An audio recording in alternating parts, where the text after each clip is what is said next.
আজ তারিখ 15/12/2023 অর্থাৎ শুক্রবার এবং আজকে আমি এই ভিডিওটা শুধুমাত্র মাধ্যমিক 2024-এর যারা ক্যান্ডিডেট তাদের ইতিহাস বিষয়ের জন্য বানাচ্ছি। ইতিহাস বিষয়ে আমরা প্রত্যেক দিন একটা না একটা চ্যাপ্টার কিন্তু আলোচনা করছি। সেরকমভাবে আজকের এই চ্যাপ্টারটার বড় প্রশ্ন 6 চ্যাপ্টার।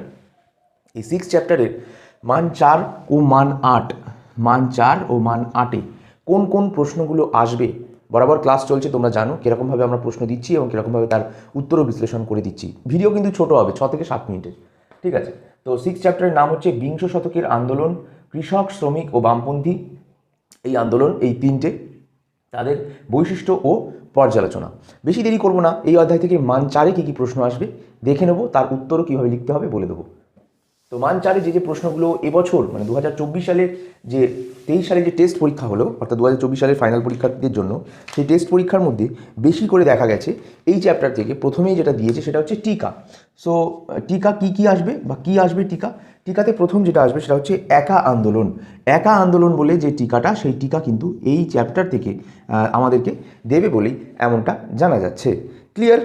এরপর আমরা যে প্রশ্নের দিকে বা যে টিকার দিকে নজর রাখবো সেটা হচ্ছে, না টিকা না, এবারে একটা প্রশ্ন আমরা পেয়েছি যে প্রশ্নটা টেস্ট পেপার থেকে আমরা বারবার খুঁজেছি এবং এইটা বারবার বেশিরভাগ পেপারে এসছে, সেটা হচ্ছে সারা ভারত কিষাণ সভা কী উদ্দেশ্যে প্রতিষ্ঠিত হয়েছিল।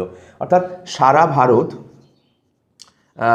ভারত কিষাণ মানে কৃষকদের জন্য, কিষাণদের যে একটা সভা প্রতিষ্ঠিত হয়েছিল, উদ্দেশ্যটা কী ছিল, তার প্রতিষ্ঠার উদ্দেশ্য কী ছিল, সারা ভারত কিষাণ সভা কী উদ্দেশ্যে প্রতিষ্ঠিত হয়েছিল।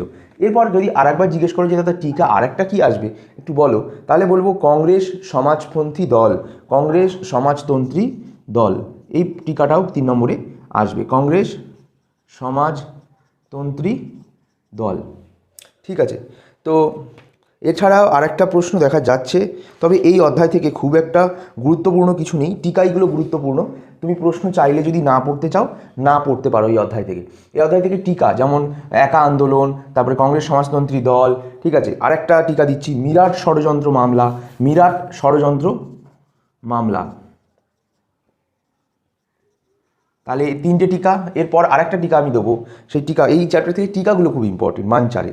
মান 4-এ টিকাগুলো কিন্তু খুব ইম্পর্টেন্ট। ঠিক আছে, নেক্সট টিকা তাম্রলিপ্ত জাতীয় সরকার, এই টিকাটা পড়ে নেবে। আর আপাতত এই চ্যাপ্টার থেকে খুব একটা কোনো কঠিন প্রশ্ন মান 4-এ আসবে না। ঠিক আছে, তাম্রলিপ্ত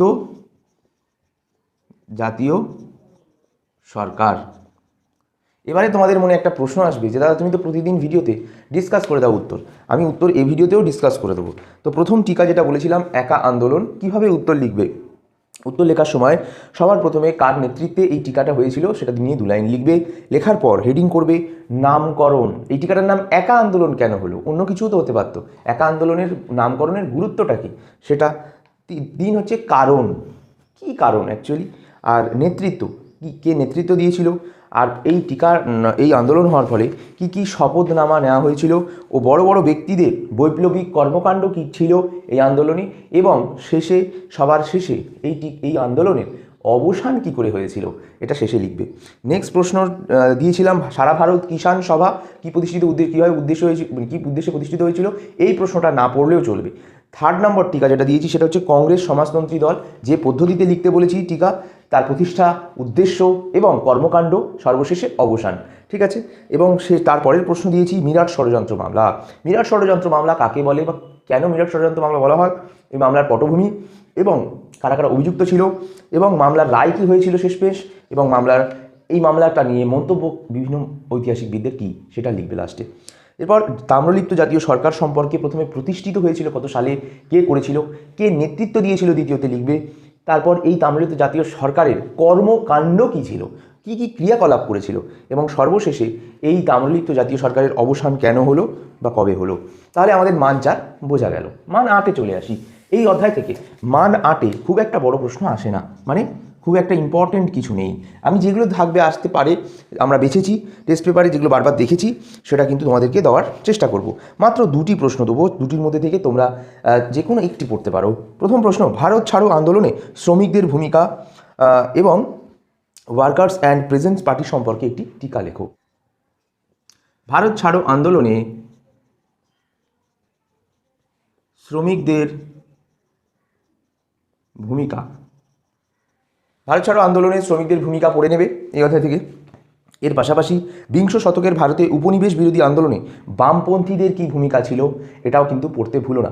অর্থাৎ দুটি প্রশ্ন পড়বে, এক হচ্ছে ভারত ছাড়ো আন্দোলনে শ্রমিকদের ভূমিকা, আর একটা হচ্ছে বিংশ শতকে ভারতে উপনিবেশ বিরোধী আন্দোলনে বামপন্থীদের ভূমিকা। অর্থাৎ উপনিবেশ বিরোধী আন্দোলন তোমরা সকলে জানো, উপনিবেশ বিরোধী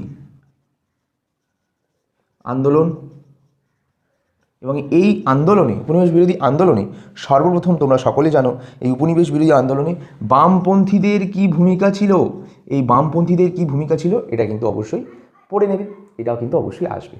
তো আশা করি তোমাদের বোঝা গেল মান 4-এর সাথে সাথে মান 8-এর কী প্রশ্ন এবছর আসতে পারে এই অধ্যায় থেকে। সকলে সাবস্ক্রাইব করে অল নোটিফিকেশান বেলটা অন করে রেখো, তোমাদের কাছে একটাই অনুরোধ রাখলাম। আর ভিডিওগুলোকে অতিরিক্ত পরিমাণে বন্ধুবান্ধবদের মধ্যে শেয়ার করো যারা 2024 সালের মাধ্যমিক 2024 ক্যান্ডিডেট রয়েছে।